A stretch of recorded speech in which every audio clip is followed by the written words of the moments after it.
साल 1983 कुछ गोताखोर अरब सागर में उतरे। वे समुद्र की गहराई में कुछ तलाशने गए थे। जैसे जैसे वे नीचे गए उन्होंने एक चौंकाने वाली चीज देखी। समुद्र के अंदर एक पूरा शहर। यह कोई आम शहर नहीं था। वहाँ ऊंची ऊंची दीवारें, सड़कें, महल, मूर्तियाँ और एक पूरा बसा हुआ नगर था। गोताखोरों को यह देखकर आश्चर्य हुआ। उन्होंने वहाँ से कुछ पत्थर के टुकड़े इकट्ठा किए और जब उनकी जाँच हुई तो पता चला कि ये पत्थर महाभारत के समय के हो सकते हैं। इस शहर का जिक्र महाभारत में भी मिलता है। यह था भगवान कृष्ण की द्वारिका जो भगवान विष्णु के 4 पवित्र धामों में से एक मानी जाती है।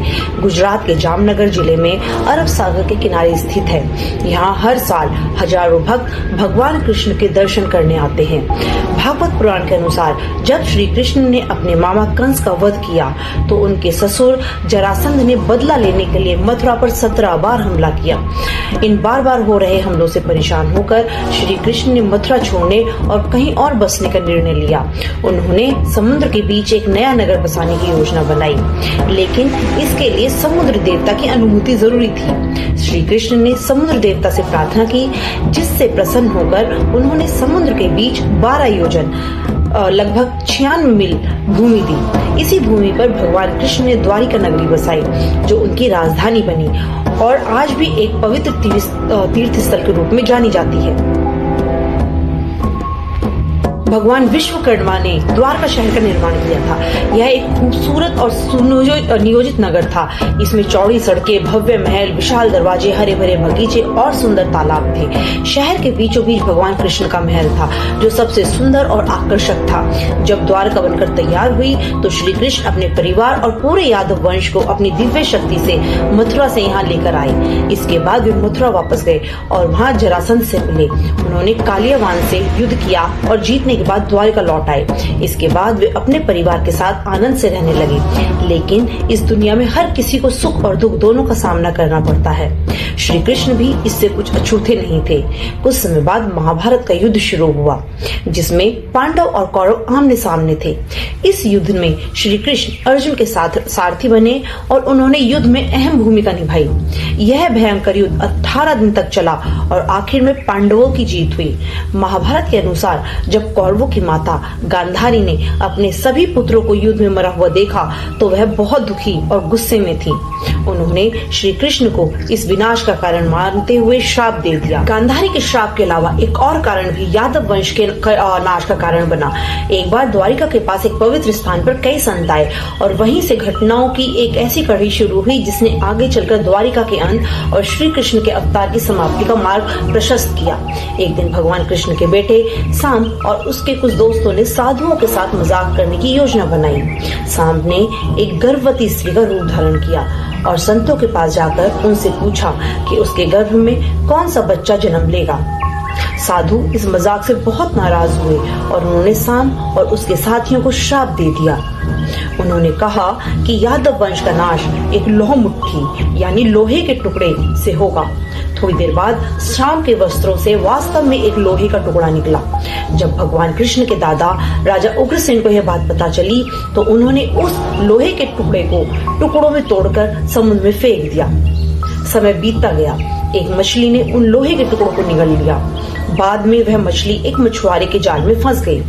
जब मछली का पेट काटा गया तो उसमें से वही लोहे के टुकड़े निकले। इन्हीं लोहे के टुकड़ों से एक शिकारी ने विष से भरा तीर बनाया। बाकी लोहे के टुकड़े किनारों पर बहकर आ गए और घास की तरह उगने लगे। इस तरह यादव वंश के विनाश का कारण धीरे धीरे बनता गया। गांधारी के श्राप को 36 साल बीत चुके थे। अब वो समय आ गया था जब उनका श्राप पूरा होने वाला था। यादव लोग शराब के आदी हो चुके थे। धीरे धीरे उनके बीच छोटे छोटे विवाद होने लगे। यह झगड़े बढ़ते गए और एक दिन यादवों के बीच भयंकर युद्ध छिड़ गया। भगवान कृष्ण के पुत्र और उनके रिश्तेदार भी आपस में लड़ने लगे। देखते ही देखते यादव वंश का संपूर्ण नाश हो गया। इसके अलावा बलराम भी इस दुनिया से चले गए। यह देखकर भगवान कृष्ण पेड़ के नीचे बैठ गए। तभी जारा नाम का एक व्यक्ति आया, जिसने हिरण समझकर कृष्ण जी के पैर में तीर मार दिया। यह वही शिकारी था जो मछली पकड़ता था।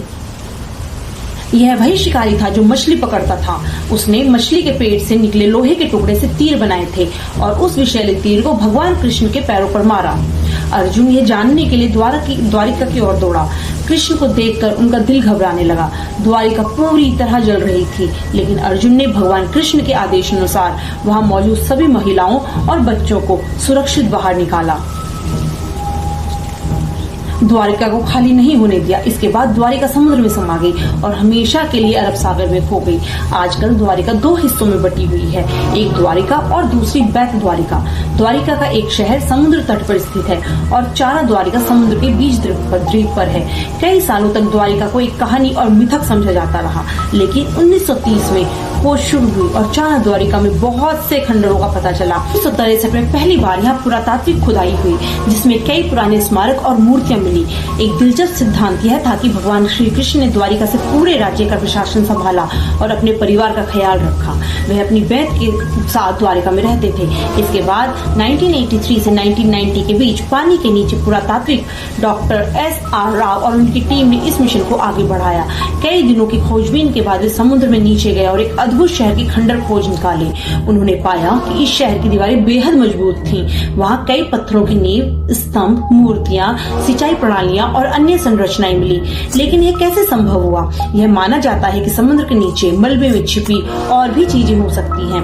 क्या वास्तव में द्वारका भगवान श्री कृष्ण का राज्य था? इस सवाल का जवाब पाने के लिए पुरातात्विकों ने वहाँ मिली चट्टानों की कार्बन डेटिंग करने का फैसला किया। कार्बन डेटिंग एक वैज्ञानिक प्रक्रिया है जिससे पत्थरों की उम्र का पता लगाया जाता है। महाभारत के अनुसार डॉक्टर नरहरि आचार्य ने ग्रहों और क्षुद्र ग्रहों की गणना के आधार पर निष्कर्ष निकाला था कि महाभारत युद्ध ईसा पूर्व 3126 में हुआ था। महाभारत के अनुसार द्वारिका का निर्माण द्वापर युग में हुआ था। जब इन चट्टानों की कार्बन डेटिंग की गई तो उनकी उम्र भी उसी समय की निकली। हालांकि सवाल यह था कि क्या यह पत्थर कभी भी वहाँ आ सकते थे या वास्तव में यह भगवान श्री कृष्ण की नगरी थी? इसको और मजबूत प्रमाण देने के लिए पुरातत्वविदों ने समुद्र के नीचे इस पूरे क्षेत्र का मापन किया।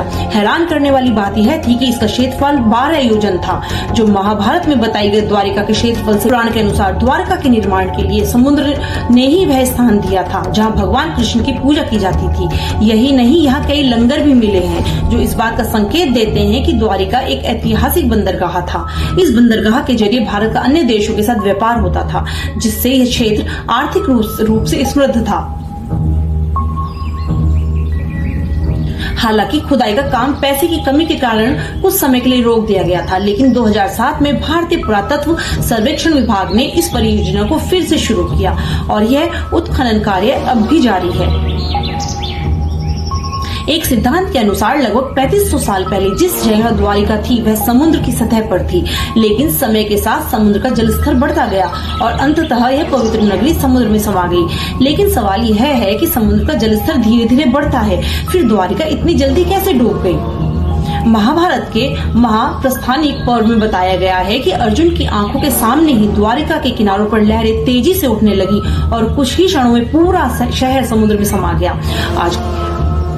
अगर आपको ये वीडियो पसंद आए तो वीडियो को लाइक, शेयर और चैनल को सब्सक्राइब करें।